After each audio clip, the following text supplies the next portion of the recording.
Maligayang pagdating dito sa Tito Ver TV, ang channel na nagbibigay ng liwanag ng isip, lakas ng puso at gabay sa ating kaluluwa. Dito natin tatalakayin ang mga spiritual learnings, life lessons, inspirations at malalim na mensahe na makakatulong sa araw-araw nating pamumuhay. Kung naghahanap ka ng kapayapaan, direksyon, motibasyon at mas malalim na koneksyon sa sarili at sa may kapal, nasa tamang lugar ka. Kaya, stay tuned dito sa aking YouTube channel. Sa araw na ito ay ating tatalakayin ang isang usapin tungkol sa ang puso bilang hadlang at daan sa Diyos. Hindrances, the heart. Sa Biblia, ang puso ay hindi lamang tumutukoy sa damdamin. Ito ay sumasagisag sa sentro ng buong pagkatao ng tao. Kasama ang isip, damdamin, kalooban, motibasyon at mga desisyon. Kapag binabanggit sa kasulatan ang puso, tinutukoy nito ang pinakaloob na bahagi ng isang tao kung saan nagmumula ang pag-ibig, pananampalataya, pagnanais at maging kasalanan. Sabi sa unang Samuel Kapitulo 16, versikulo 7, sinabi ng Panginoon kay Samuel, sapagkat ang tao ay tumitingin sa panlabas na anyo, ngunit ang Panginoon ay tumitingin sa puso. Ipinapakita nito na mahalaga sa Diyos hindi lamang ang ating itsura, kakayahan o reputasyon, kundi ang tunay na kalagayan ng ating puso. Maaring magmukhang mabuti ang isang tao sa paningin ng iba, ngunit alam ng Diyos ang tunay na laman ng ating puso. Para sa mga young Christian, mahalagang maunawaan natin na ang pinakamalaking laban ay hindi laging nasa labas. Madalas itong nasa loob ng puso. Sa kultura ng mga Hebreo noong panahon ng Lumang Tipan, ang puso ay itinuturing na sentro ng pag-iisip at pagpapasya. Hindi nila ito tinitingnan bilang sisidlan lamang ng emosyon. Kaya kapag sinasabi ng Bibliyang, ibigin mo ang Panginoon ng buong puso, ibig sabihin, ito ay tumutukoy ng buong pagkatao. Sa Bagong Tipan naman, ang salitang Griego na kardia ay ginamit din sa parihong kahulugan. Mula rito nanggagaling ang salitang cardiac na may kaugnayan sa puso. Ngunit sa espiritual na konteksto, ang puso ay larawan ng kaloob-looban ng isang tao. Mula pa sa simula, makikita na ang problema ng tao ay problema ng puso. Sa Genesis chapter 6 verse 5, bago ang baha ng panahon ni Noe, sinabi ng Diyos na ang isip at puso ng tao ay laging nakahilig sa kasamaan.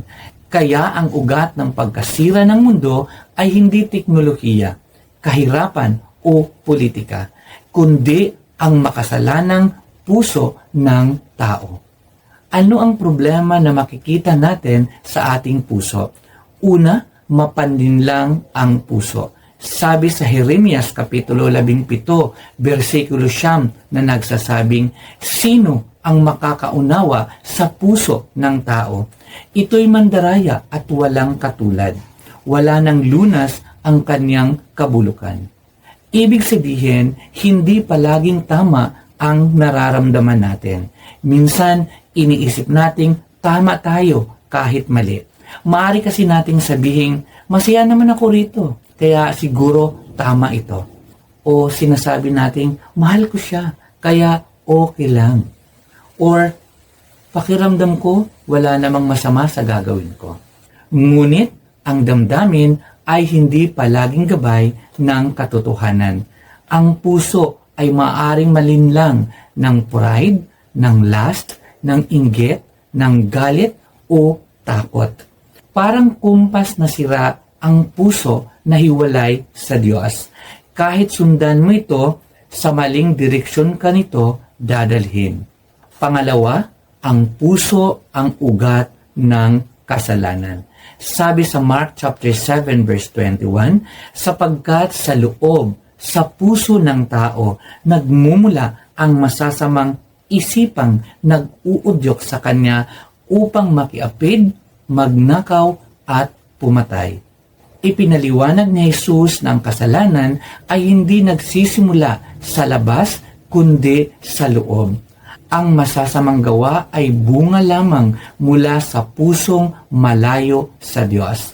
Kasama rito ang inggit, kasinungalingan, imoralidad, galit, kapalaluan at kasakiman. Hindi sapat ang pagbabago ng asa lamang. Kailangan ang pagbabago ng puso.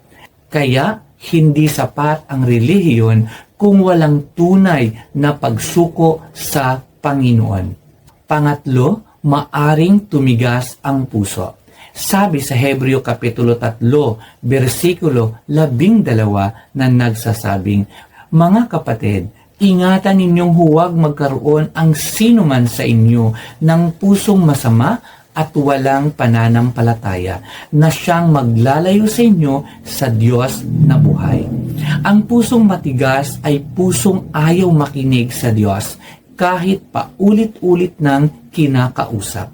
Mga palatandaan ng matigas na puso, hindi tinatanggap ang correction, walang desire sa panalangin, walang conviction sa kasalanan, paulit-ulit na pagwawalang bahala sa salita ng Diyos at nagsasawa sa mga espiritual na bagay.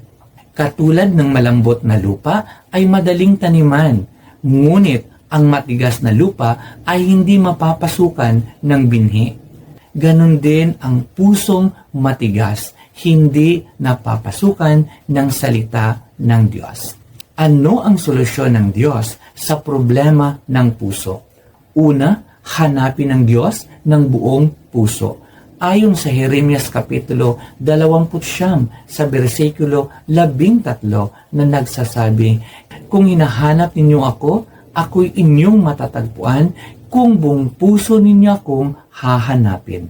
Ang Diyos ay hindi hinahanap ang kalahati lamang. Hindi siya side option lamang. Kapag buong puso natin siyang hinahanap, siya ay nagpapakilala. Hindi sapat ang Sunday Christian lamang. Hindi sapat kapag may problema lamang. Kundi dapat hahanapin natin ng Diyos sa araw-araw. Pangalawa, magkaroon ng mapagpakumbabang puso. Ayon sa Awit Kapitulo 51 sa versikulo 17 na nagsasabing, ang handog ko o Diyos na karapat-dapat ay ang pakumbabat, pusong mapagtapat. Si Haring David, pagkatapos magkasala, ay lumapit sa Diyos ng may pagsisisi. Ang pusong mapagpakumbaba ay pusong handang magbago. Mas gusto ng Diyos ang pusong nagsisisi kaysa pusong nagpapanggap na banal. Pangatlo, itago ang salita ng Diyos sa puso. Ayon sa Awit Kapitulo 119 sa versikulo 11 na nagsasabing, ang banal mong kautusay sa puso ko iingatan upang hindi magkasala laban sa iyo kailanman. Kapag puno ng salita ng Diyos ang iyong puso, mahirap makapasok ang kasinungalingan ng mundo. Kung ang baso ay puno ng malinis na tubig, walang lugar para sa dumi. Pang-apat, magtiwala sa Panginoon ng buong puso. Ayon sa Kawikaan Kapitulo 3 sa versikulo 5 hanggang 6 na nagsasabing, kay Yahweh ka magtiwala buong puso at lubusan, at huwag kang mananangan sa sariling karunungan. Sa lahat ng iyong gawain, siya nga'y alalahanin upang ika'y patnubayan sa iyong mga tatahakin. Maraming mga kabataan ang nagtitiwala sa sarili, sa barkada, sa trends o sa feelings. Ngunit ang tunay na direksyon ay nanggagaling sa Diyos.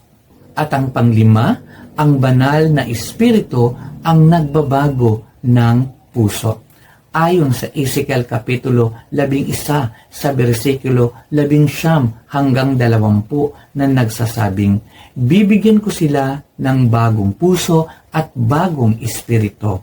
Ang masuwayi nilang puso ay papalitan ko ng pusong masunurin upang lumakad sila ayon sa aking mga tuntunin at sumunod sa aking mga utos. Sa gayon, magiging bayan ko sila at ako ang kanilang magiging Diyos. Ito ang dakilang pag-asa ng Kristiyano. Hindi lang tayo pinapatawad ng Diyos, binabago niya tayo mula sa loob. Ang Christianity ay hindi self-improvement program. Ito ay heart transformation sa pamamagitan ng banal na Espiritu. Sa pagtatapos, ayon sa Kawikaan Kapitulo 4, versikulo 23 na nagsasabing, ang puso mo'y ingatang mabuti at alagaan, pagkat yan ang siyang bukal ng buhay mong tinataglay. Ang puso ang control center ng buhay. Kung maayos ang puso sa Diyos, maayos ang direksyon ng buhay. Ngunit kung marumi, matigas, o mapanlinlang puso, madadala tayo sa pagkasira. Kaya, higit sa talento, sa hitsura, sa pera o tagumpay, ang pinakamahalagang batayan ay ang puso. Kaya dapat, araw-araw, bantayan natin ang ating puso. Sikapin natin na manalangin ng dalisay na puso.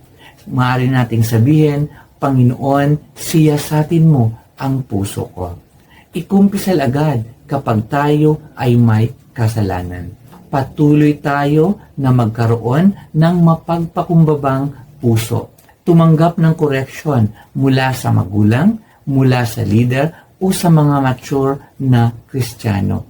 Magsulat tayo ng mga bersikulo sa Biblia tungkol sa puso. Katulad halimbawa sa Kawikaan Kapitulo 4, versikulo 23, sa Awit Kapitulo 51 sa versikulo 10, maaring sa Jeremiah Kapitulo 17 sa versikulo 9, at maari din nating isama ang Awit Kapitulo 119 sa versikulo 11.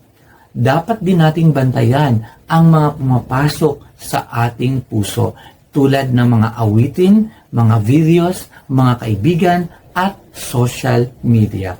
At syempre, dapat magkaroon tayo ng quiet time sa araw-araw. Ang pusong malapit sa Diyos ay pusong lumalakas laban sa tukso. Kaya ang hamon sa atin, lalong-lalo na sa ating mga young Christian, tanungin natin ang ating sarili, ano ang tunay na laman ng puso ko ngayon? Malambot ba ito o matigas? Malapit ba ito sa Diyos o malayo? May itinatago ba akong kasalanan? At pinaghaharian ba ako ng damdamin o ng salita ng Diyos? Kapag ibinibigay mo ang puso mo sa Panginoon araw-araw, iingatan niya ang buong buhay mo. Kung nagustuhan mo ang topic natin ngayon, mag-subscribe ka at samahan mo ako sa paglalakbay tungo sa mas mapayapa, mas makabuluhan at mas masayang buhay. Hanggang sa muli nating pagkikita, pagpapalainawa tayo ng ating Panginoon.